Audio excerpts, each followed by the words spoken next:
Sorry. I just lost my temper. Sorry. It's been a stressful day. Hey, you. Come right? on. Sit down. You're sitting at the grown-ups table. I'm your host, Jesse Pimpinella. And as always, my partner in crime, John Jacobs. Thank you so much for joining us, and a happy Wednesday to everybody. We're really excited for today's show because we're going to be talking about Stranger Things Season 4. Now, just want to tell you guys right now, do not watch this episode if you haven't watched Stranger Things 4. This is going to be a very spoilerific episode. We're going to be talking about where they're going to go with Season 5. We're going to be talking about who lived, who died, who survived, who will survive, and we'll be also talking about our main protagonist, or I should say antagonist. There's a reason why I said protagonist. I'll explain a little later. Vecna. Yes, the villain. Before we start any further, make sure you like and subscribe to the channel right now that you're watching on and support us, share us. Because let me tell you something, every performance we give is a gamble, man. And you guys are our chips. So anytime you flock to us, we love you and we get bigger and bigger. So keep doing that. Keep watching. Keep commenting. I want to see that comment section light up with your theories, all right? So everybody, throw on those tinfoil hats and let's begin. Before we start, I got a great surprise for you. He's one of the funniest comedians working today. I'll be working with him this come February. He's appeared on the Bob and Tom Show and is a writer for the Comedy Central Roast. Please give it up for my good friend, Mr. Bill Arrundale, everybody. Bill, what's up? Hold on. He's coming in. Hit the button again. Hold on. There he is. Hit the button again. I'm still clapping. Hit the button again. Oh, keep clapping. Keep clapping. Hey, there he is. Yeah, what's up, Bill? There he is. Hey, Bill, how you doing? No audio. Audio. One second. While Bill's dealing with audio, we're excited to have Bill on. He is a excellent recurring guest that comes on all the time. Very popular on our Star Wars shows. One of the reasons why we got Bill for this thing is if you follow Bill on social media, which you should, this dude has the hot takes of hot takes for this show and has been cracking me up all week. He's one of the social medias I have to ignore because he sometimes gets to the episodes before I do. And I don't want to guess something out of context, or spoil it for myself. But when you read what he has to say, always a gem. Bill, are you coming in now? Oh no! All right, we'll keep working with that, Bill. We'll get you. He's checking on something. Bill, if you have a cell phone or if you have another computer, log on to there. We can do the sound through there. Whatever works for you, you let us know, man. But for right now, yep, you're right, Shep. He is speechless. This season left a lot of us speechless, man. And the fact that we probably have to wait until 2023 or 2024, that's what I heard. That's going to be rough, man. I don't know if I can. That's a hard wait. We didn't have to wait 1 year for we only had to wait 1 year for Endgame. This is 2 years. Well, I mean, I think they shot Endgame so close together. I mean, they're not shooting multiple seasons in a row on Stranger Things. So no, I understand, but I'm just talking about the wait time for the next thing. You know what I mean? Obviously, I mean, I get it's not it. economic. With Stranger Things doesn't have Disney money. Nobody has Disney money. They could, but they could. At one point, I would argue that they did. But I don't know if they ever did, but they might have been close. They might have been on the way. But then they started giving us the worst possible content possible. Still no audio, Bill. Still no audio. That's okay. What we're going to do is we're going to let Bill figure out his audio thing because he is quintessential to this show, especially this episode. But what we're going to do is he's going to go backstage, figure out his audio. Jesse and I are going to go ahead and kind of we'll jump in and maybe do a little recap here real quick, just bring everybody up on Stranger Things. And hopefully by then Bill will be ready to go. So sounds good. So let's get right down to it. Let's talk about story recap thus far. So I'll try to do Stranger Things season 1 in short words, and we'll just piggyback off each other for season. Season 1 was the introduction of the Upside Down and Elle meeting the kids of Hawkins, and it was the best season. With a showdown, it was a very Spielberg-esque season, most likely. I mean, it even had that iconic E.T. thing where instead of them flying over the car, they make the car flip. it ends with a climactic battle with Elle going into the Upside Down, just closing up the portals. Brenner, we think he possibly died. They save Will. Spoiler alert: Will was probably better off in the Upside Down. At least they cared about him. You know what I mean? Like, at least they were Hey, look. No one cares about Will, man. Not one The Mind person. Flayer has been there more for him than any other character. The Mind Flayer literally has his back. Hold on. Here's how we know no one gives a shit about Will. Wow. Everybody in that town, and including his biological family, all let him walk around with that bowl cut. So yes, nobody gives a shit about him. Nobody cares. That's very true. And like now he's like, you know, figuring himself out. He's realizing that, you know, he might be, you know, a little different than his friends. Not saying that's a bad thing at all. And he's struggling with that now. But that bowl cut ain't helping his cause. No, man. it's not cutting. So nobody gives a shit about Will, and I feel bad because he needs some support right now. He needs some help. He needs his friends, and they're like, bro, not with that hair. That bowl cut's bullshit. That's what we're talking about right there. All right? Michael knows what I'm talking about. He knows what we're talking about. True words. Now, that was season 1.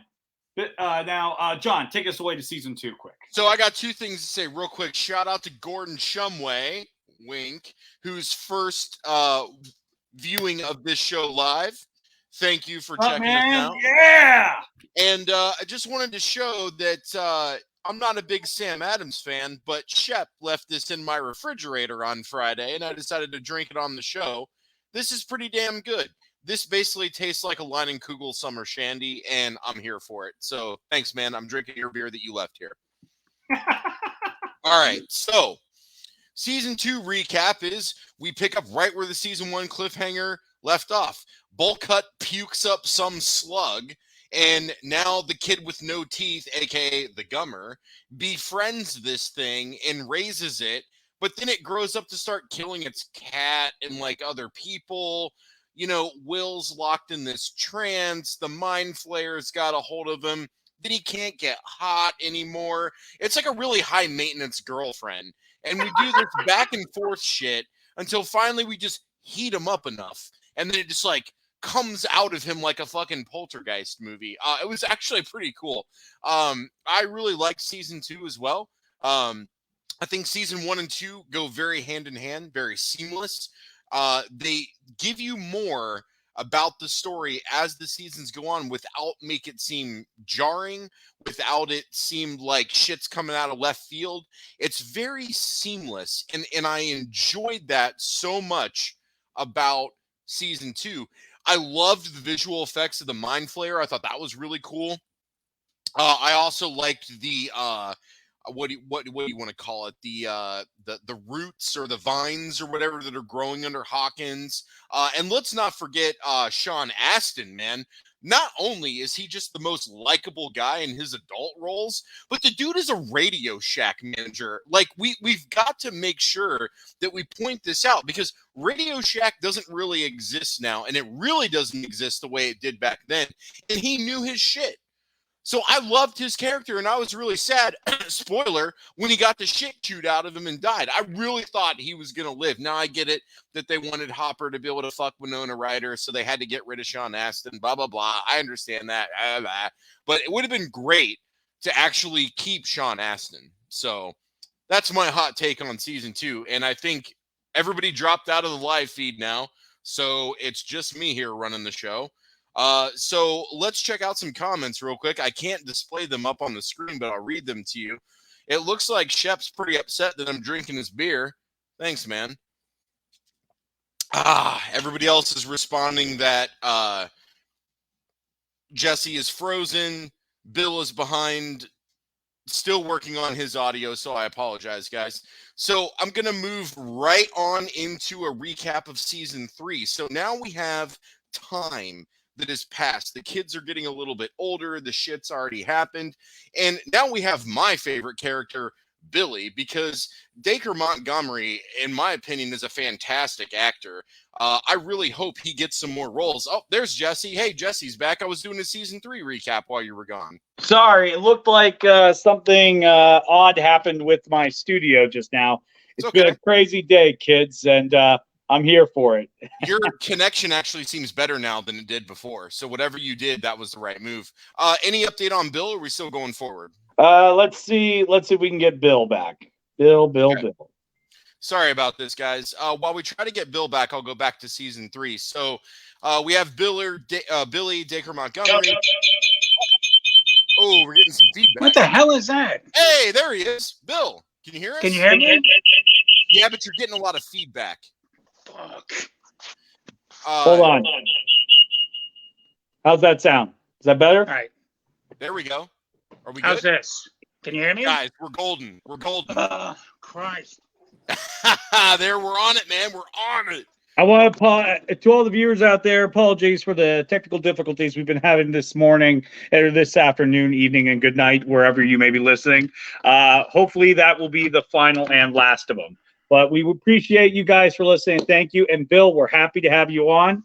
So, John, we were on season 3 recapping. Yeah. So I was just talking about how I really liked Billy. What a fucking tragic character, man. His dad's jumping in and out of marriages. He has no father figure in his life, so he just smokes and drinks a lot, fucks a lot.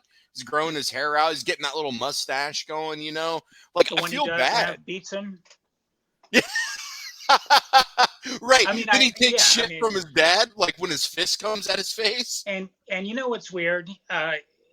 Just having rewatched season 3 and then seen him a couple times, like as a callback in season 4. Why is he always so wet? Because that's the way we like it. All right? That's the way we like it. He's sweaty all the time. He's like a moist Zac Efron. With longer curly hair and that little fuzzy lip mustache thing he's got going on. That puberty mustache, right? But you know what? It made Mike's mom hot as shit for him, man. She was in heat over that mustache in season 3, man. She was ready to cheat on her husband over that mustache. Yeah, dude, she was about to take a mustache ride, my man. She was ready.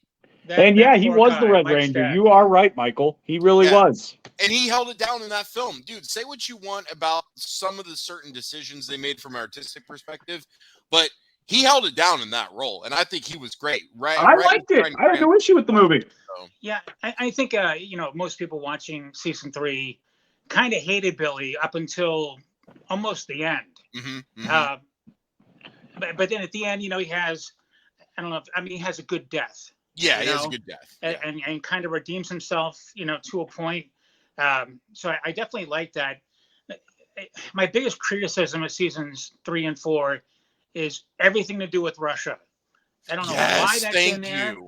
It's like talking in episode 1 of Star Wars about the taxation of trade routes. Right. It's got nothing to do with it. Here's the thing. I like the Russia thing only because I like Red Dawn. So I'm biased, but that's why. Okay. Now, I know we're going to get to this later, so I definitely have things to say about the whole Russia thing. And the Red Dawn thing, I could probably squash that, Jesse. So just get ready for that. All right. It's coming. But nonetheless, so we also have a change in tone of season 3. And what I mean by that is season 1 and 2 is very heavy in its tone. There are traces of like family and like love and happiness and being a child, but they really amp it up in season 3. And I have a love-hate relationship for that. I do love the 80s setting. And in season 1 and 2, I felt like it was set in the 80s, but the 80s wasn't a focus. It was just set in the 80s, and they had the shit there. So you're like, oh, yeah, it's the 80s. Oh, yeah, it's the 80s. Oh, yeah, it's the 80s.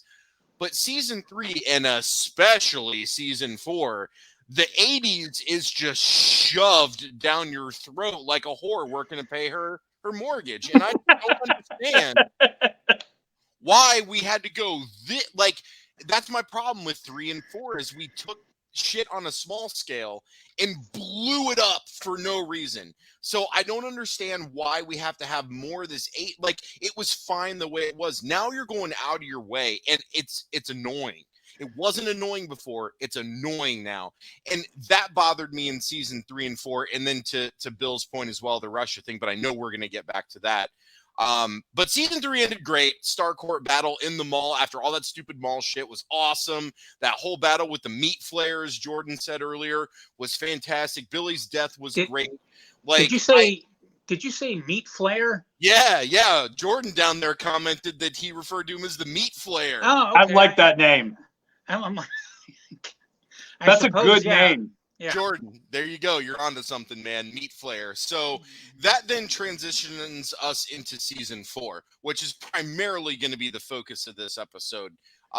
So where do you guys want to go from here? What do we want to start talking about? Do we want to go good stuff, bad stuff? Do we want to argue about anything? Where do we want to go? Well, I got something to get us started. Okay. I want everybody in the comment section to join in too. You got to give 5 words to describe it, how you like it. All right. So I'll go first, give you guys time to think of your 5 words. I thought it was globe trotting. I'm going to count that as word because it's hyphenated. So 1, action packed, horrific, and let's see, Kruger-esque. And let's see. Kate Bush is a word. I don't care. Kate Bush is 1 word. Deal with it. I don't care yet. You realize you gave 5 phrases and probably said about 50 words, right? This is a podcast that's on Facebook. I'll break the rules when I want. I'm just saying. All right. Down there it says words, not phrases. Okay. All right. Phrases and onomatopoeias count if you want to use them. What was this? It was boom. It was bang. It was pow. It was wow. And now, see, there you go. 5 onomatopoeias.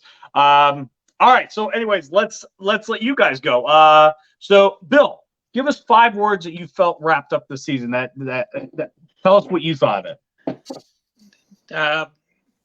Purple palm tree delight. That's yeah. That was interesting. But I mean, there was definitely a lot of darkness to it. I don't know. I can't really come up with 5 words without blurting out 100. So, well, purple palm tree delay is 4 words, and you said another one, so that works. Yeah. All right, John. I don't know. It's hard to put it. I guess the upside down is cool. There's 5 words. I wasn't prepared to give a 5-word review, so I just had to pull that out of my ass. We have thank you for Metal Eddie. That's a pretty good review right there. Well, yeah, that's really good. Yeah. Oh, shit, you got fans, Bill. Got 3 words right there. Ryan. All right. So anyway, we'll talk a little bit about this season. So this season was definitely more of a globe-trotting season where everybody was kind of divided up. I always say that after the movie Infinity War came out, everybody kind of lightly copies that model where the team of heroes are divided and they're going to come together in the next movie. And I mean, they did that with It Chapter 2, where they all had to go on their own little journey to get their totems, which were just soul stones. So, I mean, that trope is kind of now everywhere with this. So, like I said, I enjoyed the season. I agree. We spent a little bit too much time in Russia. I was good with the escape, working on the first shot. I was great with it. I'm like, fucking A, make that escape happen.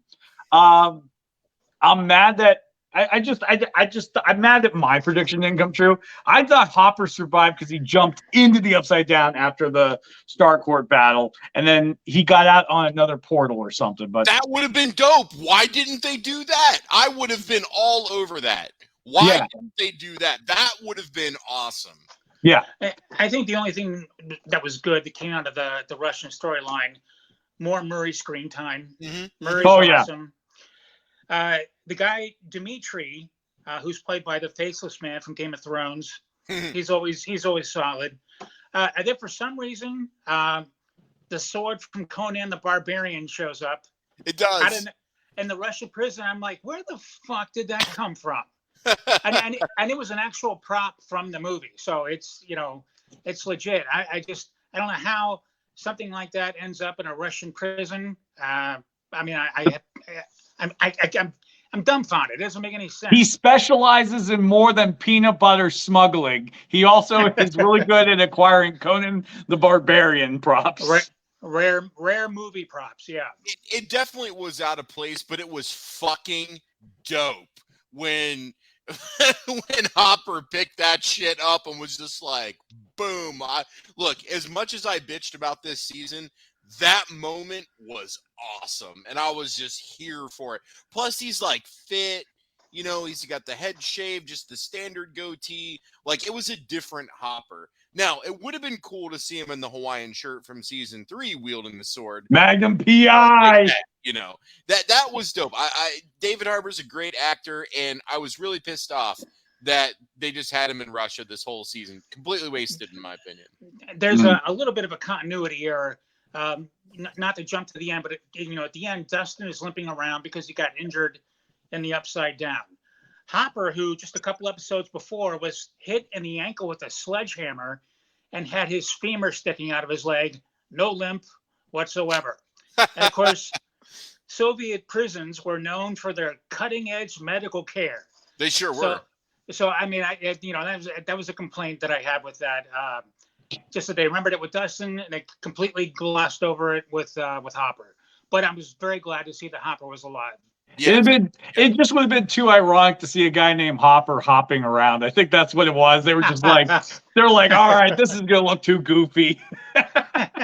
So is this the topic where we're gonna bitch about the Russia stuff, or is that a different topic, Jesse? That's a different topic. Okay. So don't worry, that's gonna be later on. So let's talk about the origin of Vecna and the Upside Down.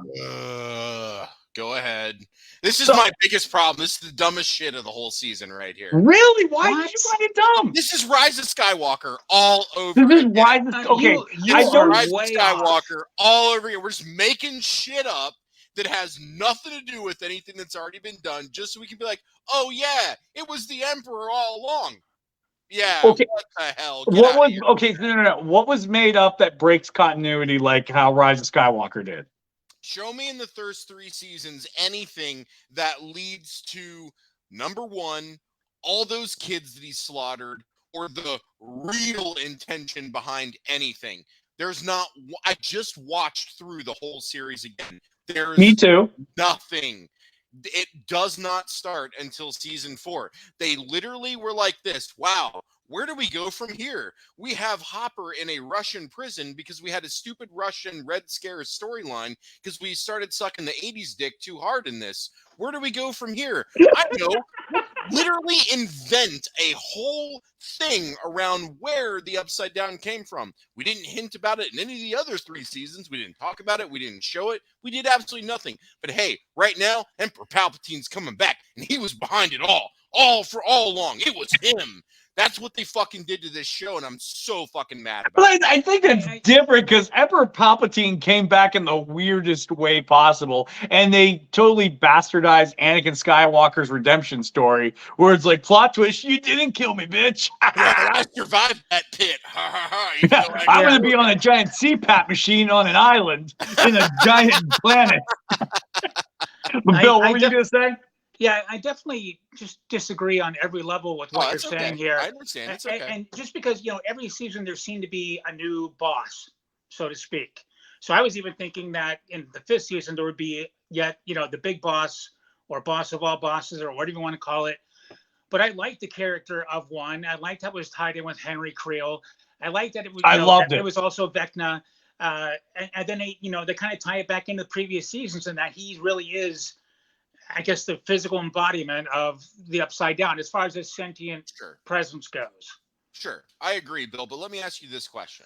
I'm not going to be mean about it, I promise. Because look, I shit on this if you want. Because that's what we do. We're all friends, and we like to agree on things, and we like to shit on things that the others of us like. That's what we do. That's why we're here, right? They're just nothing but hot takes, okay? So, okay, Bill, if Vecna didn't exist at all, do seasons 1, 2, and 3 still happen as designed without any issues? Well, sure they do, but then you're fighting against monsters or whatever. There's no seeming intelligence. There's no ability to talk or get I mean, you didn't find the story of Henry Creel. I mean, you didn't find that interesting, and in fact, the fact that they even brought in Robert Englund for one episode was enjoyed fantastic. That was great. And look, although the idea of gouging out your eyes because you want to die is the dumbest thing I've ever heard of. I mean, this guy never known anyone that tried to commit suicide. I mean, I'm going to start stabbing an organ I can live without. I've got one. Sam Neill in Event Horizon gouged his own eyes out when he got exposed to the darkness in the Warp Core. It happened in that movie, remember? He ripped his eyes out. Well, but with the intention to die? Well, that's just part of his transition into going to hell and become a murderer and trying to kill everybody else and this and that. But, okay, Bill. So my point is that if you remove the whole Vecna character and explanation from season 4, seasons 1, 2, and 3 still work just fine. Now, you are correct that there's still no explanation of why these creatures are doing what they do. But to me, so this is John's personal opinion here, is that that's what I liked about it. I liked that there wasn't an explanation. It was, hey, we are clearly living in a reality where there are either whatever you want to refer to it as alternate dimensions, different timelines, parallel universes, multiverse. What the word means kind of the same thing. So whatever word you want to use. I actually liked that. And I liked not knowing. And I liked that it was just the monsters driving it, that there wasn't yet at least something that was driving those monsters. I thought that was cool because it allowed me to be like, okay, Demogorgon, I get what's going on here. Okay, Mind Flayer, I get what's going on with him. Okay, season 3, we have Meat Flayer now. So he was pissed off and he wasn't done. And now he's back, but he's like in the flesh. Okay, that's cool. And then we go to Guy. And I'm just like, because less is more. Okay. And we didn't spend a whole lot of time in the Upside Down, and I like that. We spend like 6 fucking episodes in season 4 in the Upside Down. And I also didn't like talking to a humanoid character because I think it took away from that mysticism, that not knowing, that unknown thing. And now it's okay, cool. We're talking to a guy and he's spoon feeding us all the information. Awesome. It just didn't do anything for me. And I feel like it cheapened at least the first 2 seasons. Season 3, like I already articulated, kind of, jumped it a little, but it just didn't do anything for me, and I just felt like it cheapened the show. It really bothered me. You're a DC fan, aren't you?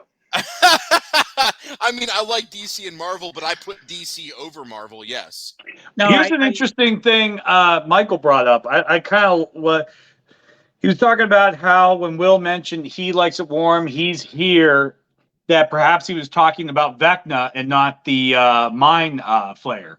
But I mean, we did see the Mind Flayer come out of him, that little, yes. But I mean, it is all hive knowledge. So I mean, it is interesting. I mean, what we do know about this show is that the Duffer Brothers, they wrote out the whole entire series. So somewhere is the whole entire. I don't believe that for a second. You don't? I don't believe that for a second. It's almost like if George Lucas came out and was like, hey, I wrote all 6 episodes. Like, no, you fucking didn't. You clearly wrote these and you clearly wrote these. I have a hard time believing after watching through again, because like I said, I watched through all the seasons again. So I have a hard time believing. Same here. Watching seasons 1, 2, and 3, that season 4 was a part of the original plan from the beginning on paper. I think it was all done. There is way too much like disconnect between what's happening to convince me that was done. Now, if they come out and say, yeah, we did it, I'll believe them because I have no reason to not believe them. But it just, when I watch it, it does not even click to me that this was a plan because it's so far off from the other ones. John, you make good points about the problems with season 4 and Vecna, but I also have to, I had to applaud them for switching it up. I agree. It wasn't here we go, another season of this kind of thing. Sure. And I've always wanted more story about what the hell is going on in that lab. Sure. And that ridiculous rainbow room, which looks like the snack vending machine room of every corporate office I've ever been in. But listen, anytime you want to shit on the Disney sequels, I will bring the toilet paper. I know you will, Bill. I know you will, man. But I don't agree with comparing this to those. It's okay. I mean, Look, but I'm being harsh, right? Obviously, so that's fine. And in fact, I really do believe that even with the issues that you raised, I think in the 5th season it will pay off. I think there will be a grander sort of I agree. sense of the whole thing. But I like that they switched it up. I like Jamie Campbell Bower, who plays Henry Creel. I thought he was really good. I like that he was number 1, and the backstory, that was good too, with that creepy ass house they have. Was half expecting the stairs to come up and that dragon from the Munsters to be living in it. That would have been awesome, dude. Oh my god! And that creepy little kid playing with the spiders. I mean, and anybody who plays with spiders, I mean, right. Of course they're psychotic. Weren't they Black Widow spiders? Yeah, they were. Black Widows on top of that, right? In Indiana somehow, but right. I will say that I think we gave Vecna. We've been too harsh on Vecna in the sense that I think he's the protagonist that we needed this entire time. Have you seen the way the world is right now? If I hear the clock chime, I'm going to run right into it. I'm going to get pissed if anybody starts playing a song. Like, shut up. Let him do his job. So let's. What do you guys think about the big new character this season of Eddie Munson? Oh, why don't we throw up that banner? Well, at first I thought this guy must be there at school to pick up his kids from school, or else. Oh man! Or else he's doing that Billy Madison thing where you do every grade for 2 weeks and then graduate. I honestly think he was that kid who graduated like 4 years ago, but just kept going to high school to hang out with the high school kids, like Matthew McConaughey in Dazed and Confused. Yeah, the only kid at prom who's old enough to drink, really. Right. So at first I didn't care for him, but as the season went on, I really got a whole new appreciation for him, especially by the end. I mean, just fantastic. And I have to say, I think that person, if there's someone on this show who has a pure soul, it's got to be Dustin. Oh yeah. This kid has a moment where you just want to hug him. Yeah. He has this mother who, clearly dotes on him. No apparent father figure in his life. So he latches on to Steve. He latches on to Eddie. Yeah. And it's just, you really root for this kid, even though everyone else is kind of weird. I mean, that's how I feel about that. Yeah. No, I do agree with you, Bill. And I hated Eddie at first. I was like, who the fuck is this chode? But as the season unfolds and it's like, okay, the town's pitting this on him, he's getting the blame. I'm like, okay, I see what's going on. We're doing the It thing and 1,000 other movies that have done this. But then we get the just metal rock out on front of it where he's just like, come at me, bro. And he's playing, they're all circling him. I'm like, okay, some shit's going down. And I knew as soon as I saw that, I'm like, he's the one that's going to die. Like, it was just so clear he was going to die. And I think he went out epically. He went out swinging. And it was heartbreaking. Like, the whole time Dustin's running after him, I'm like, okay, maybe they'll do like a Steve. He'll still be alive, and it'll just be Matthew Modine that's dead, because I'm cool with that, because nobody cares about Matthew Modine in 2022. Dude's career is done. Like, this was your boost. Like, nobody cares. You're dead. Peace out. But I was like, man, maybe Eddie will live. Maybe Dustin will get to him in time. And then when he dies in his arms, I'm just like, oh my God. Like, so look, as much as I shit on this, that was amazing. And when I watched it again, I was just like, oh damn, like this right here was solid. Mm-hmm. No, Eddie was just a good character. I mean, go ahead. Bill. Oh, sorry, Bill. Oh no, it's okay. I was saying, even though the whole town hates Eddie, and I think that he's the reason why all this is happening. That scene with Dustin and Eddie's uncle, at the shelter. I mean, it tore me up. I mean, it was just fantastic. Yeah. I think what was so great about Eddie is, like, see, the age thing, I found it hilarious because he just reminded me of that guy who just couldn't pass. Like, you know what I mean? No child left behind, man. Because literally he kept saying the phrase that this year is going to be my year. So I assumed this is his 5th year as a senior. So that's why I accounted his age for the way it was. Because I'm not going to lie to you, I wasn't thinking this guy graduated. He clearly had seen Fast Times at Ridgemont High one too many times. And that somewhere there's a Mr. Hand at Hawkins High School who just will not pass him no matter what. Right.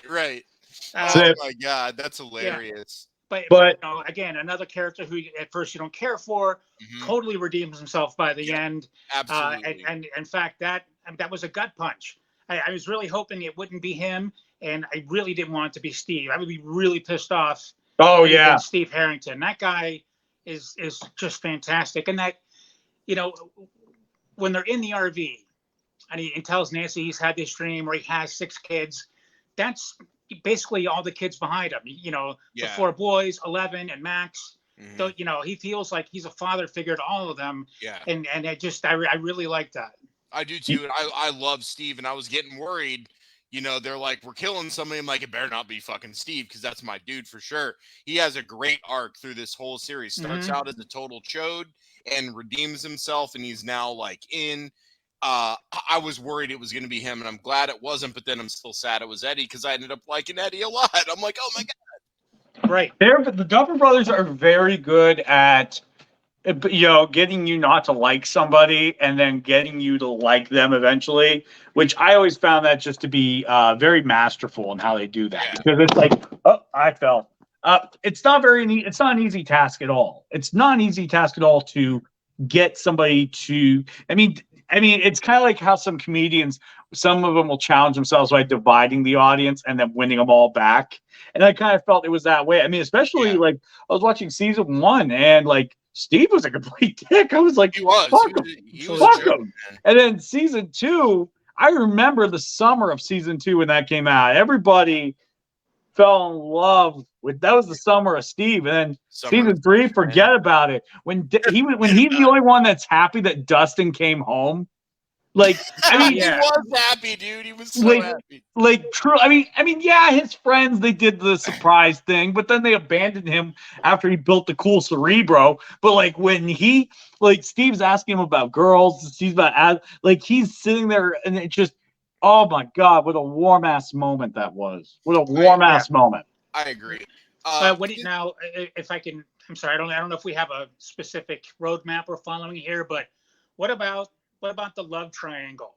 Oh, yes, we do. Clearly, we got something there. Did we put one together for that? Yep. All right, Will and that bowl cut, man. That's the problem. And you know, it would be bad enough to be gay in the 80s as it is. Not that it's a cakewalk now, but compared to the 80s, it is. Oh, absolutely. Yeah. But then he gets saddled with that haircut on top of that. Oh. He's not doing him any favors, man. No. And clearly he likes Mike, who looks like a very young Howard Stern. I don't know how this guy... Oh, my God, he does. Holy shit. That's Howard Stern. Oh, that's great. That's Howard Stern. That makes a lot of sense. Yeah, no, but I think they do a really good job in layering out the complexities of those characters. Yeah, you know, I've heard a lot of people from that community, they talk about like the authenticity of that. Like, because you could see the fear in Robin, you know, because it's not, this isn't as she has expressed, it's not as simple as her just asking a girl out and getting rejected. It's asking a girl out, putting yourself out there to the community. Now the community knows in Hawkins, like, who you are.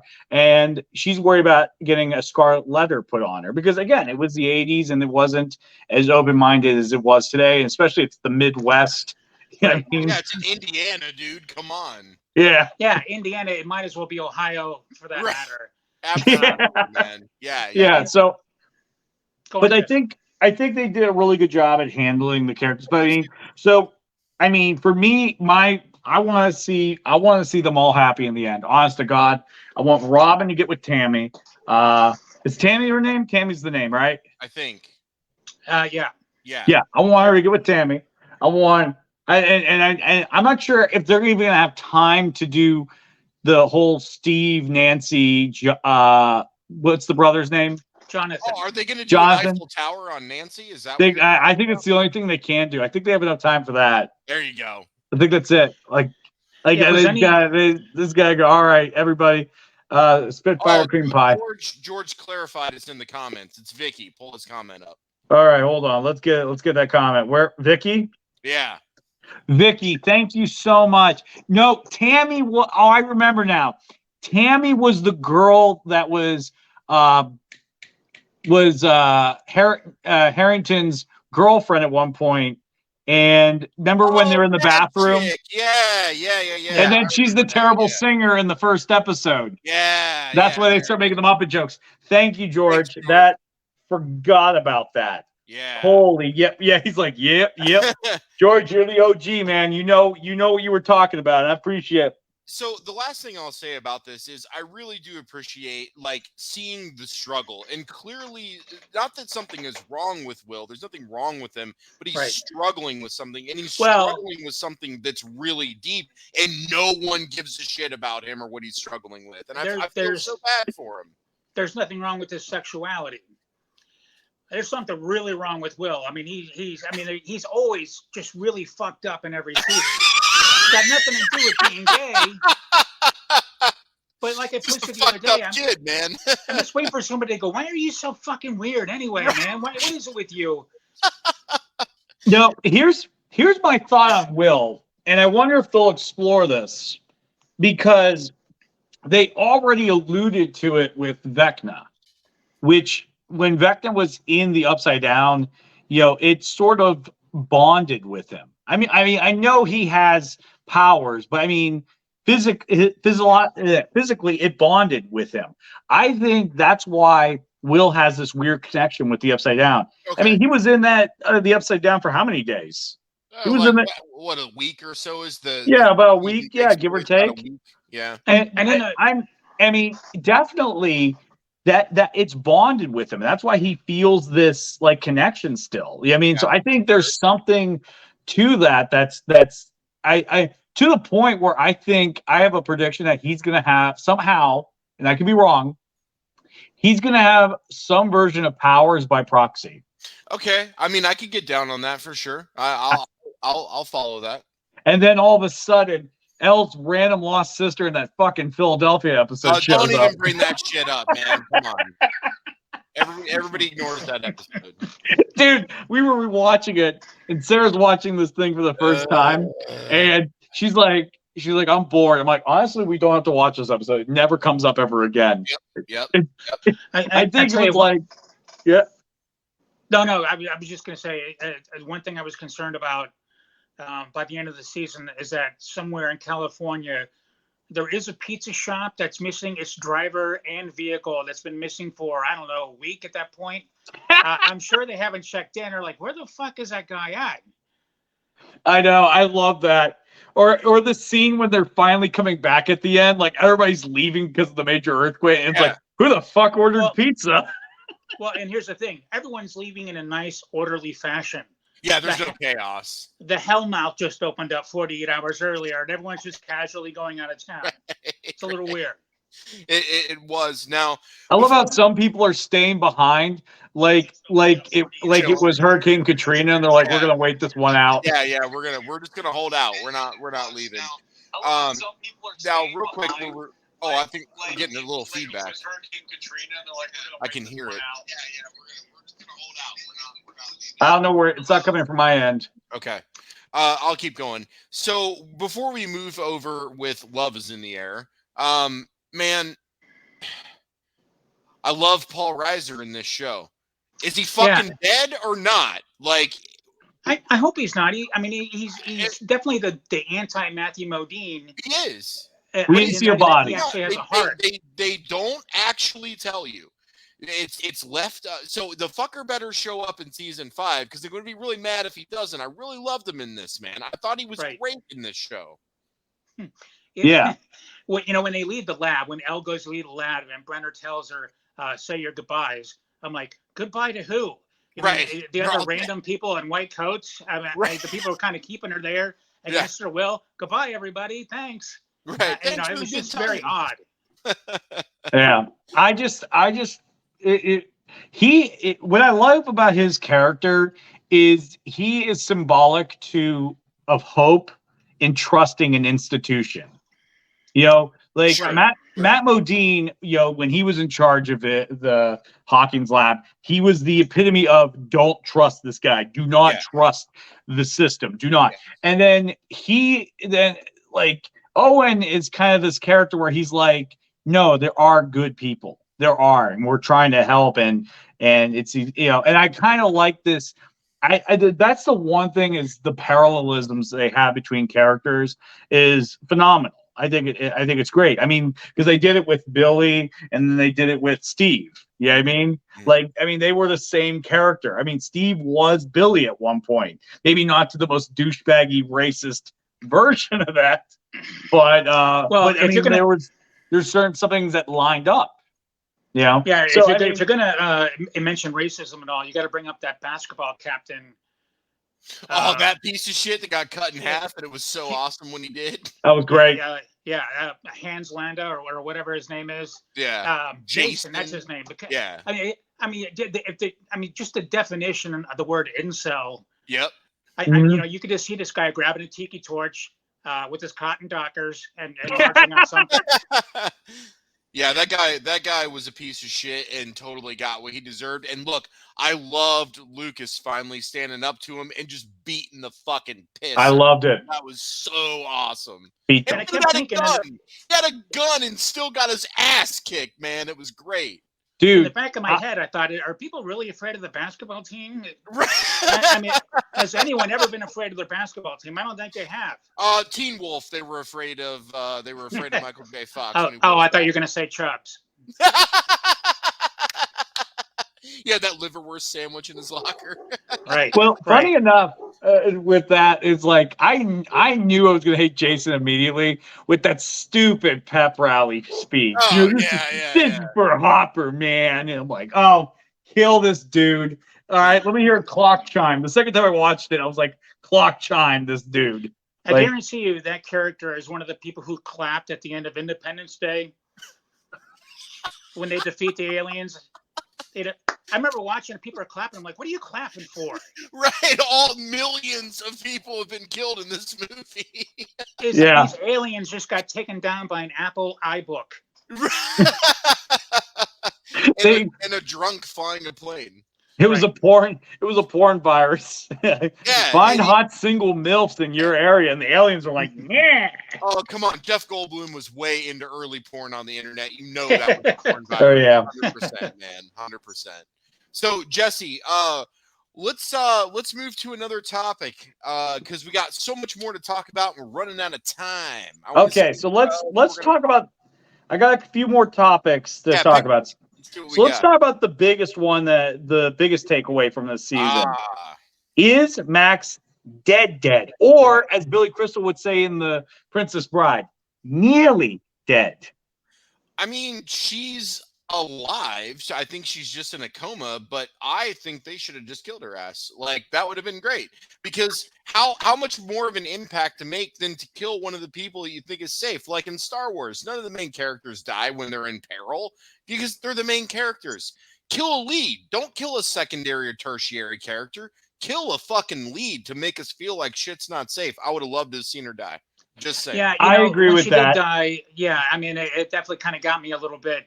But I think what's going to happen, and I might be wrong, is that she, is in a vegetative state. She will come back, but it'll be Vecna possessing her body. I think George just said something to that extent in the comments too. So you guys are right on sync with that. Yeah. So I don't think she's dead. I mean, I think she's still there to some degree because Elle did help bring her back. But I mean, obviously she's going to have, I think, a much bigger part to play in the next season. Yeah, definitely. And I could, Bill, you and George are kind of on it. I could see, shit's about to go down, right? It's a big moment, and then here comes Max to save the day, right? And then they're gonna fucking play that Kate Bush song again. It's gonna happen. It's gonna happen. Kate Bush gotta make another. She's gotta make some more coin, man. Yeah, She's gotta make that coin. She's happy to let them put that song in that show, man, because it's gonna get downloads. And then Metallica, like, oh, thanks, Stranger Things. Get the fuck out of here. You guys made your money. You bitch so much. You got Napster shut down. Fuck you, Lars. No one cares about Metallica making money in 2022. You guys had your money. We don't need your comments. Well, Well, and here Jordan wants to add on. Her consciousness is in Vecna absorbs everything that you are, your memories. So yeah, I mean, it makes a lot of sense. Totally I mean, see that. Yep. yeah, because like her conscious, I think it's. I hope I kind of assimilate to the idea of the movie Insidious, where you have an empty body and things are trying to get in to take control and live in the living world. I think Vecna is the exact same way, because I mean, I think Vecna's body is damaged, and Vecna needs to body hop right now. Oh, real quick. Why can't Nancy shoot him in the head with a sawed-off shotgun? Oh my God, we were talking about that. Like, that would have solved no season 5. Series over. Shoot him in the fucking head. What are you doing? Like, you're the one that knows how to use guns here, and you can't even hit the guy in the head. Dude, yeah. Yeah, I mean, it's, plus you've got this Army Navy store that sells to literally anybody who walks in the door. There's a 12-year-old with a shopping cart. Right. It felt like it felt like in Commando, where he robs the surplus store, only they didn't have to rob it. They were invited to come in and spend their money. Like, what is happening? And by the way, and if anybody's a gun enthusiast in the comment section and you've seen the show, how much exactly does it all cost? Because I really don't think chucking newspapers at a door is going to cover that. I mean, I would think probably in the mid-80s with this set with a shotgun. I think the price was like $120 or something. That seems about right for that era. But they had to spend the better part of $1,000 in there, I would think. I would think. I mean, because that's I was just thinking, I'm like, it's just like, I just loved how easy it was for them to buy a gun. It reminds me of that episode, It's Always Sunny in Philadelphia, where they're trying to prove how easy it is, and it's hard. It was a nice and funny parallel. And then, dude, fucking creepy Jason like grabs the gun while he's talking to Nancy, and I'm like looking like, do any of the clerks see what's happening? Like, that kid had suspect written all over him, man. Not one person was like, "We're gonna need the waiting period for you." Yeah. Hey. So what are you hunting? Her alone. So what are you hunting? We think somebody is rallying a satanic cult and killing our friends. And I'm gonna go about 48 hours. About 48 hours, we're gonna wait. Just because that's a new one. We never heard of the whole satanic cult thing. We're gonna give you. I do like how they played up the satanic cult thing, because Jesse, you weren't around for that. Bill and I were. That was a big thing. Everyone was so paranoid. Oh well, their kid was going to become a Satanist in the 80s, man. I'm aware of it, because you're the Tom Hanks, when he was Thomas Hank, one of his first movies is Monsters and Maze, and they play it up in that. Yeah. Yeah, I was going to say, I played Dungeons and Dragons during that time. My father got it for me because my mother was freaked out over the demon, part of it. Right, and it's strictly why he did it, which is another piece of the puzzle as to why I am the way I am. But that was a very big thing. I mean, my grandmother was very religious, and she, I'm praying for you every night. And I'm like, it's just a couple of dice and a piece of paper. I think we're going to be okay. But yeah, it was very authentic. I mean, people were freaked out, and that Mazes and Monsters movie, wow, what a shit fest that was. Yeah. But you're right. I mean, I love that tie-in with it, and I think they even mentioned it at some point early in season 4 with the Hellfire Club. Somebody mentions it, and I could swear they mentioned it, but I might be wrong. Hold on, let me look when Monsters and Mazes came out. Because, I mean, it is a young Tom Hanks. It's a young Tom Hanks. 82. Chris Mazes. It came out 82, so somebody probably did. That was even before, like, he was on Family Ties and shit, man. Oh, yeah. Yeah, it was like his first, it might have been like his first role or one of his first. Or, yeah, I think that was one of the originals. It goes all the way back. So. Yeah, it was his first leading role at 26. Okay. Mazes and Monsters makes Turner and Hooch look like The Godfather. Man, don't be ripping on Turner and Hooch. I cried when I saw that in the theater, man. I hated that movie. I hated it. Cried. All right. Cried my ass off. So let's wrap up with talking about predictions, because we've got all these things that have happened, right? We have gone through this gambit. We have gone through this journey. We've got Vecna, and he's explaining the Upside Down. And then Max died, but then Max didn't die, but yet the Hellmouth still opened up, and we were led to believe that it was just the damage and that was it. But then we had another passage of time, and all of a sudden it's, oh no, they're fucking merging now. And it's like, okay, so I guess season 5 is going to be a battle in hell, but it's not really hell. So you've been to Indiana, right? Oh, dude, Gary, Indiana, man, that's where they should have filmed it. Dude, fuck. It's kind of hell. It's kind of hell. I don't really think there's a big difference between, the Upside Down and actual Indiana. Right. I'd rather go to the Upside Down. Right. Hawkins is essentially the Gotham City of the Midwest. I mean, after this season, let's face it, the housing market's going to be beautiful. Like, oh yeah, you get a mansion for like $10. Oh, I'm there, dude. I'll put up with the supernatural shit. I'll put up with the secret lab that's not secret anymore. Damn it! But it's still secret. Is there a Hellmouth opening up in Jesse's apartment? I think she keeps dropping his phone, man. I blame this dude right here. Oh, Nico, nice. dude. I blame him. He's knocking it down. I swear to God, he's pissed off because I haven't walked in front of the painting today and went, "It's a vehicle." I haven't done it. That's why he's angry. No you're more not pictures. No more pictures. No more pictures. No more pictures. It's a vehicle. That's why. That's why. Well, to It's be happening. fair, he does have Carpathian kitten loss. All right, so Bill, Yes. what do you want out of season 5 based on how season 4 ended? What are you looking for? I definitely want an epic showdown. Yeah.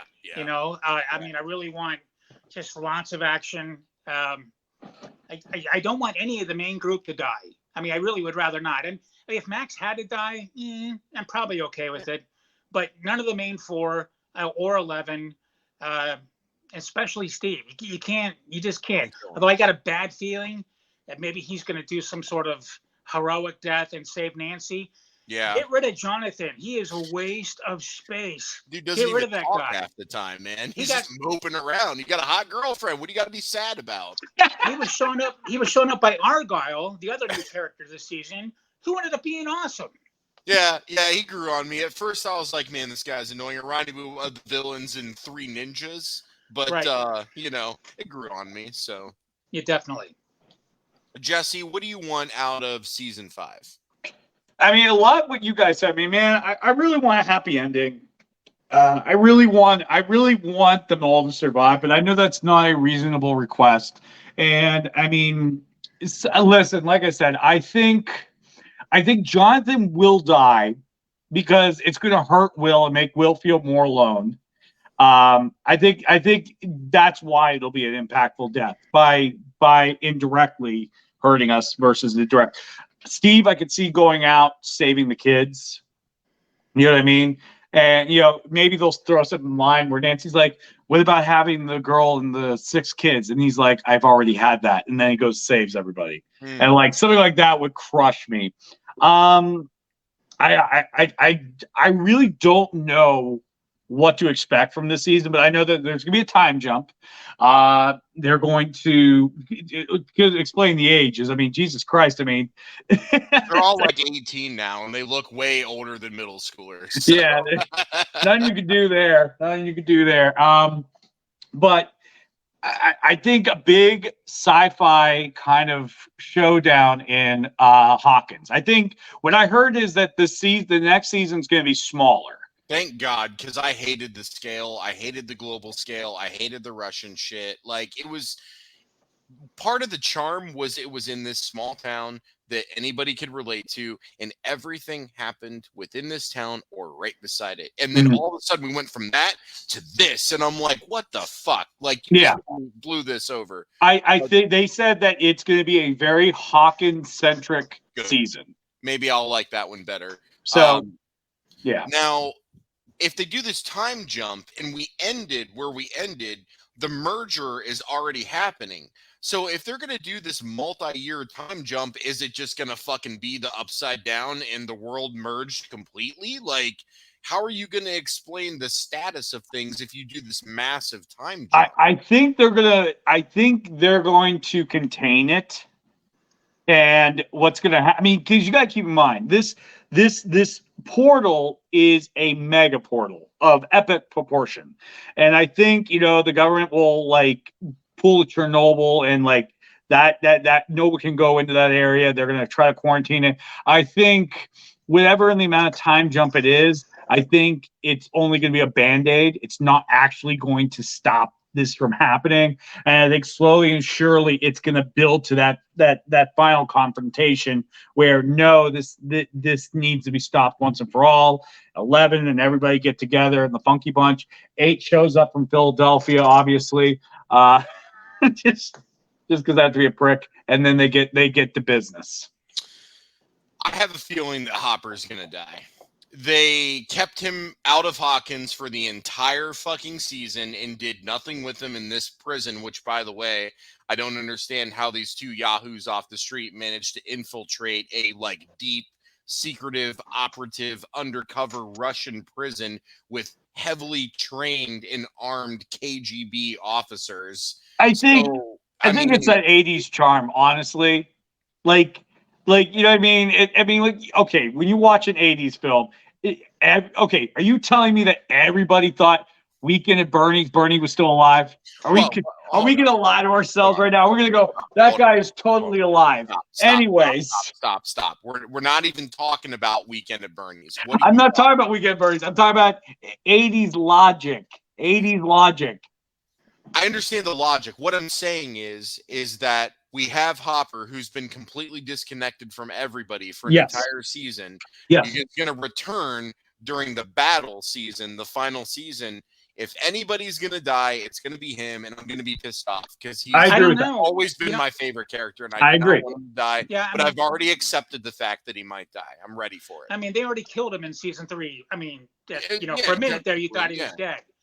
I don't know that he's going to die. He might. I don't think it'll be Joyce at all.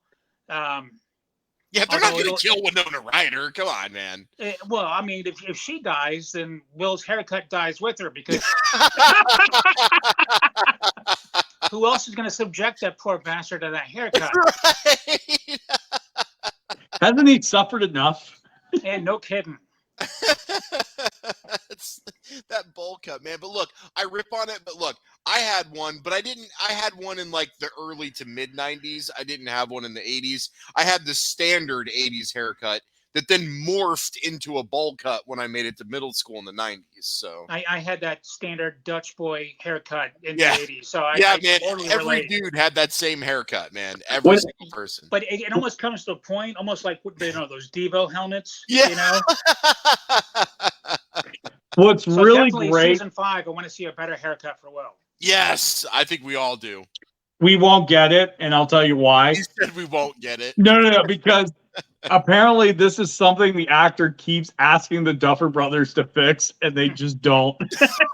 He's tired of wearing the wig. They make it worse. Yeah. Right, They're not going to fix it. I think you've made it 4 seasons.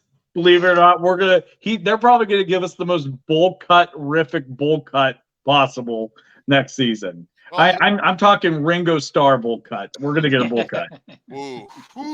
I'm just saying, based on that track record, that's a bowl cut we're gonna get probably. But right now we're gonna wrap up right now. But anyways, I just want to thank everybody who tuned in. Fire. Comments were on fire. Everybody was killing it today. Jordan, Chef, George, Gordon, let's see, Mike, Michael, let's see, I'm trying to get everybody. Reggie, Nigel, Ryan, Tom, let's see, I don't want to miss anybody. Reggie. Oh, I said Reggie. Oh, okay, sorry. Yeah, no, you're good. I said Ryan, it's Michael. I just want to make sure I get everybody. I know there's one more person here. No, we got everybody. Thank you guys so much. You guys lit up the comment section. You guys delivered. You guys delivered, and you gave us the great show. So thank you guys. And I would like to thank our guest, Bill, for joining us. Thank you so much. Thank you for having me. Make sure you go online and follow him on any platform that he is on, Bill Arrundale, because let me tell you something. Hey, Sydney. So my dog knows I'm wrapping up. She's trained to know when I'm wrapping up the show. So there's his name. Make sure you look him up and find him. Jesse, yes. Put that comment from George up on there real quick, the last one. Okay. Wow, that was anticlimactic. There we go. George, thank you so much for tuning in. Glad this was a great show for you for the first time. We'll love to have you back. Glad that you enjoyed the show. And as always, everybody's welcome. We love growing our audience. We love first-timers. We love our original crew. Like, we love it all. So please keep coming back. We'll keep putting more and more shows that you want to watch out there. And like I said, follow Bill Arrundale. Follow us. Every new episode of the Grown Ups Table stays on Facebook and premieres on YouTube the next day. So go on YouTube, check it out. I got a bunch of YouTube shorts I'm going to release this week from this episode because this episode is straight fire, and I want you to watch it and enjoy it. Check out my YouTube channel as well. You guys have helped it blow it up like tremendously. Thank you guys so much for that.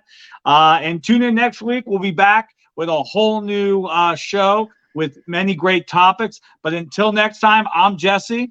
And I'm John. And you've been sitting at the Grown Ups Table. Thank you, and have an awesome night, everybody. Take care, everyone. Bye. All right.